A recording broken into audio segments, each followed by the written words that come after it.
И вот к нам в редакцию пришло письмо, где ребята, которые там занимаются, с большой тревогой высказывают свое мнение по поводу дальнейшего существования этого направления, то есть парашютного направления. Сегодня к нам в студию пришли ребята, которые занимаются, и бывший инструктор Михаил Ржаков, который с ними занимался. Михаил, расскажите о том, что же произошло в секции? Значит, действительно, ребята написали такое письмо, поскольку секция стоит перед угрозой закрытия. Все дело в том, что администрация военно-патриотического объединения «Айхал», так как говорится, прикрываясь громкими словами о работе с молодежью, на самом деле работа с молодежью как таковая не ведет. Хотя в уставе военно-патриотического «Айхал» где-то примерно 9 или 10 пунктов, которые только и говорят о том, что оно должно заниматься работой с молодежью. Значит, суть дела в следующем. Все дело в том, что когда создавался авиационно-технический спортивный клуб, у него, в общем-то, не было ни материальных средств особенных, ни парашютов, ни самолетов. И вот эти ребята, которые раньше ходили сюда заниматься, они очень много сил отдали для создания именно материальной базы этого клуба, вы понимаете? То есть они постоянно работали.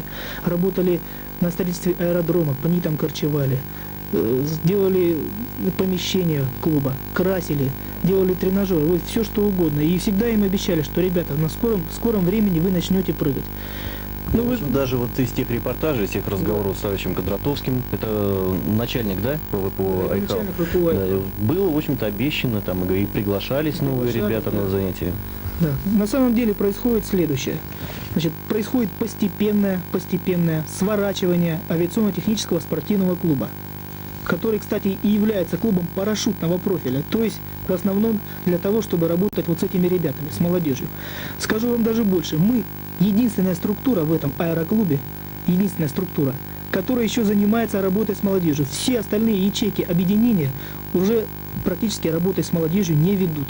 То есть, на ваш взгляд, как бы потеряна основная линия, ради чего создан этот клуб? Абсолютно, вы правильно говорите. То есть потеряна основная линия.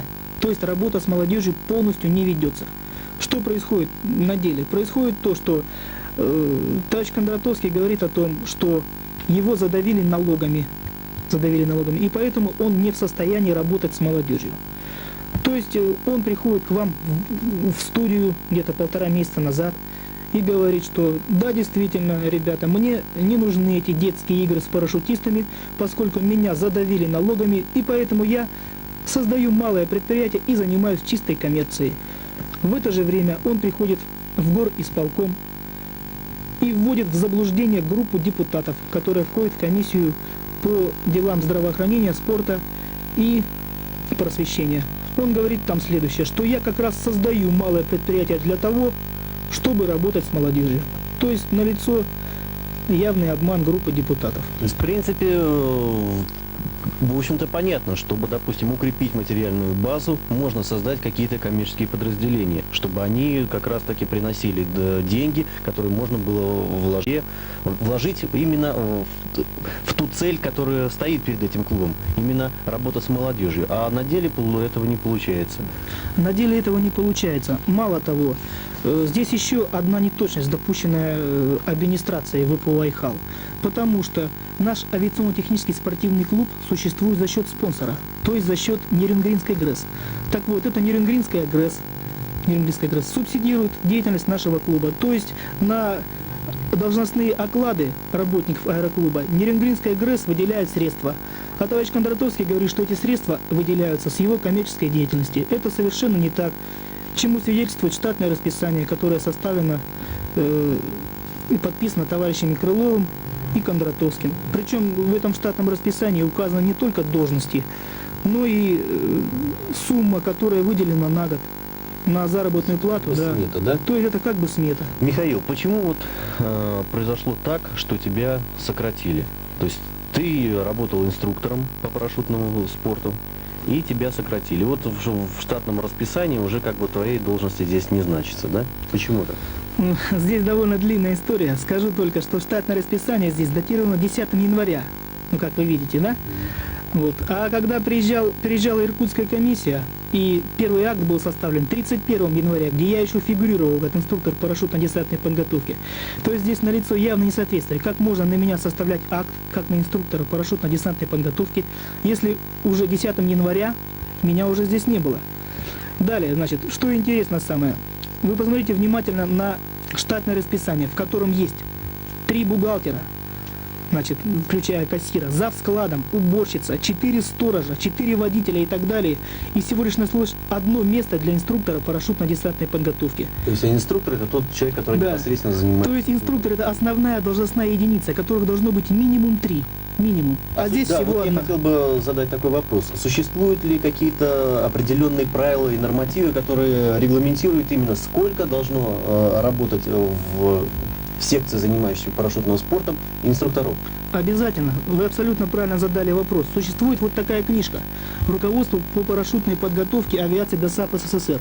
Именно она регламентирует работу всех авиационных подразделений, и в том числе и парашютных, в котором сказано, что клуб работать может только, когда инструкторов-парашютистов минимум 3. Минимум. Здесь же налицо явная профанация парашютного звена. То есть парашютное звено оставлено только для видимости. Один человек, так как здесь инструктор всего один в должности, не может быть звеном. Далее, здесь есть должность командира авиазвена парашютной подготовки, который должен быть и летчиком, и инструктором, и парашютистом одновременно. Такого человека у нас в клубе нет. То есть практически наше звено парашютное полностью лишено возможности работать. И вот эта книжка, она, кстати, предусматривает и то, что у нас на полетах и на прыжках, вы же в них присутствовали, правильно? Да. Должен быть врач. Вот, так вот, врач здесь в штатном расписании есть. Но я вынужден вам сказать, что на самом деле у нас никогда на полетах и на прыжках не было врача. Вы понимаете, что такое прыгать без врача? То есть мы были вынуждены прибегать к услугам лиц, так сказать, добрых людей просто, которые даже сами того не зная, брали на себя ответственность за жизнь и здоровье вот этих вот детей. Хотя на самом деле собирать анализы, допускать ребят к прыжкам, вести вот такой журнал медицинского осмотра должен быть именно штатный специалист медицинской службы. А у нас ничего этого не было. То есть налицо, в общем-то, экономия, и администрация у нас экономит на здоровье детей, что, мягко говоря, неэтично. Ну а если брать по большому счету, то это и преступно, поскольку могло быть на прыжках всякое случиться. Вы это прекрасно знаете. Парашютные прыжки, они связаны с риском для жизни детей, тем более.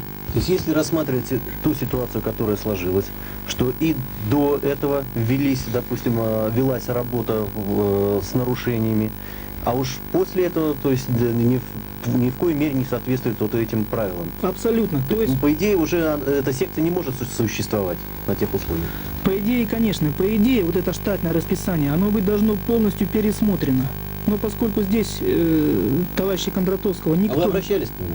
Я обращался к нему по этому поводу, именно да, обращался. Я же говорил, как же так, работы с молодежью, в общем-то, не будет. Как же ребята? Ответ Кондратовского: мне твои ребята, просто совершенно не нужны. Вот, открытый текст. В общем-то, ребята, они прекрасно видят отношение к себе. Я считаю этих ребят, которым по 15-16 лет, взрослыми людьми, которые все понимают и делают выводы. И они мне сами говорят, подходят ко мне и говорят: Михаил Александрович, выходит, что мы попросту прикрытие. Ведь мы здесь занимаемся по 2, по 3 года, есть вот ребята, и которые совершили за 3 года всего лишь по 16, по 15 прыжков. То есть нам, говорит, все время нас кормят обещаниями. И вот они пишут в письме, что они, в общем-то, устали от обмана и обещаний. Это письмо куда еще послано? Вот, насколько я знаю, в городской совет, да? Да. И если ответа не будет какого-то конкретного, то в «Комсомольскую правду» и в ЦК ДОСААФ, да, будет в дальнейшем? Да, ЦК ДОСААФ СССР. Сколько насчитывается сейчас членов клуба вот именно парашютного?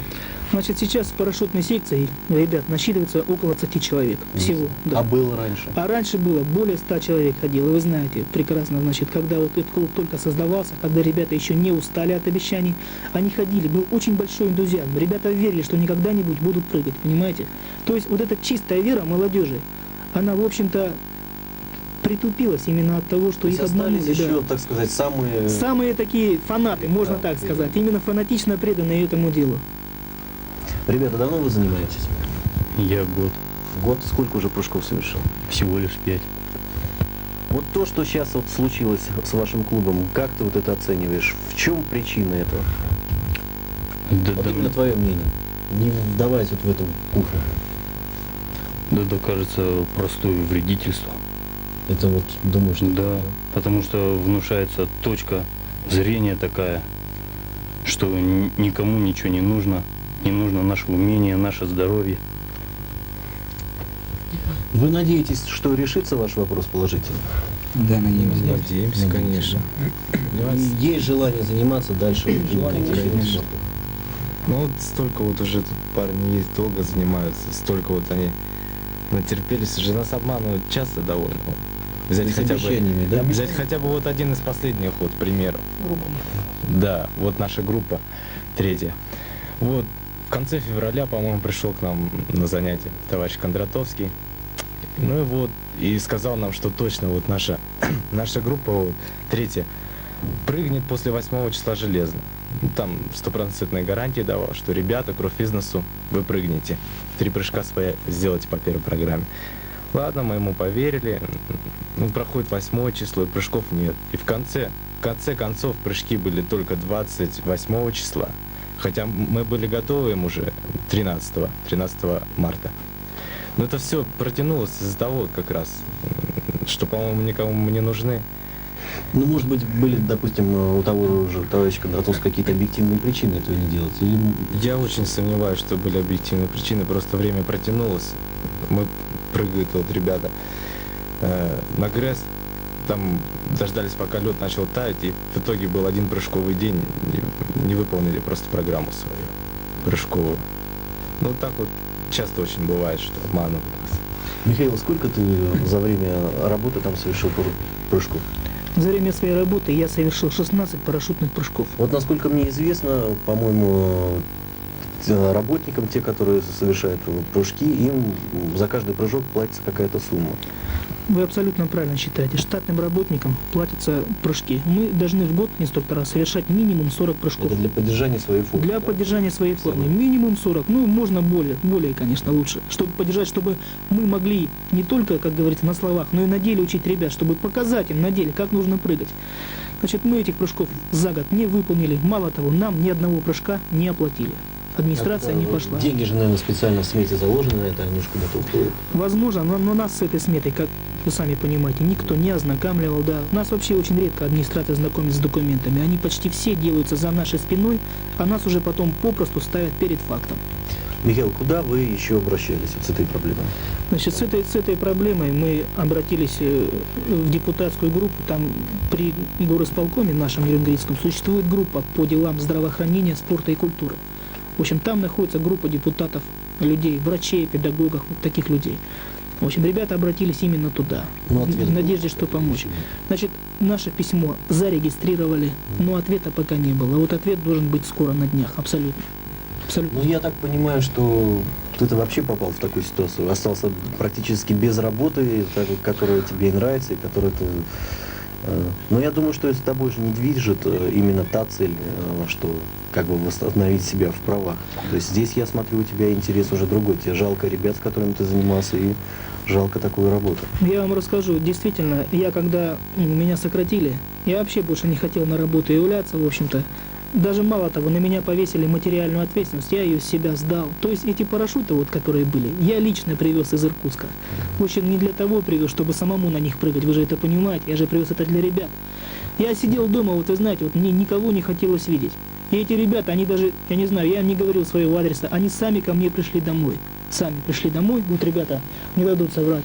Пришли сами ко мне домой и сказали: Михаил Александрович, а почему вы не ходите на работу? Ну как я ему мог объяснить, почему я не хожу на работу? Потому что меня сократили, вот видите. И они меня, можно сказать, вытащили на улицу и сказали: вы так просто не сидите, вот давайте вот сходим с вами туда. Вы нам покажите, куда идти, и мы с вами сходим.